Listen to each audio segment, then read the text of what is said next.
ఎడారిలో సెలయేర్లు జూలై 9. ఇబ్బంది కొలిమిలో నిన్ను పరీక్షించి తిని నా నిమిత్తమే అలాగు చేసేదను. యెషయా గ్రంథము 48:10. ఈ మాట కొలిమిలోని వేడినంతటినీ చల్లార్చే చల్లని వర్షపు జల్లులాగా ఉంది కదూ. అవును, దీనిపై అగ్నికి వేడిమికి ఏ అధికారము లేదు. శ్రమలు రాని దేవుడు నన్ను ఎన్నుకున్నాడు.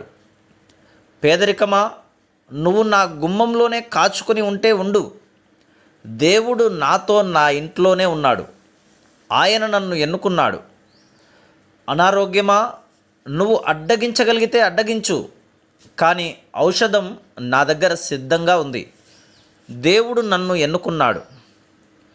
ఈ కన్నీటి లోయలో నాకేమి సంభవించినా సరే దేవుడు నన్ను ఎన్నుకున్నాడని మాత్రం నాకు తెలుసు.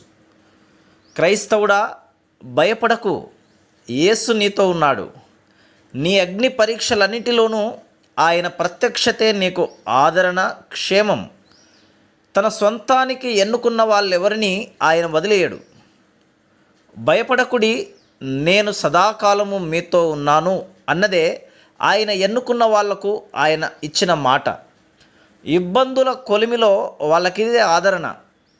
నాలో అగ్ని కొలిమి కాలుతోంది, మంటల్ని దేవుని ఊపిరి ఊదుతోంది, మనసంతా సలసలా కాగుతోంది, వణికిపోతూ మాడి మసైపోతోంది.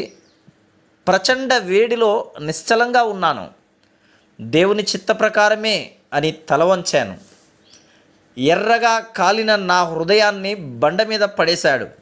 తన రూపులోకి తేవాలని బరువైన సుత్తితో బాదాడు. సుత్తి దెబ్బలకి నిశ్చలంగా ఉన్నాను. దేవుని చిత్త ప్రకారమే అని తల వంచాను. ఎర్రగా కాలిన నా హృదయంపై, మెత్తబడ్డ మనసుపై పడుతున్న ప్రతి దెబ్బకి నిప్పురవ్వలు ఎగిరాయి. చల్లార్చే మళ్ళీ కొలిమిలో వేసి కాల్చాడు. అంతా భరిస్తూ నిశ్చలంగా ఉన్నాను. దేవుని చిత్త ప్రకారమే అని తల వంచాను. సనగడం ఎందుకు? బాధ పూర్తయ్యే సమయం త్వరగానే వస్తుంది.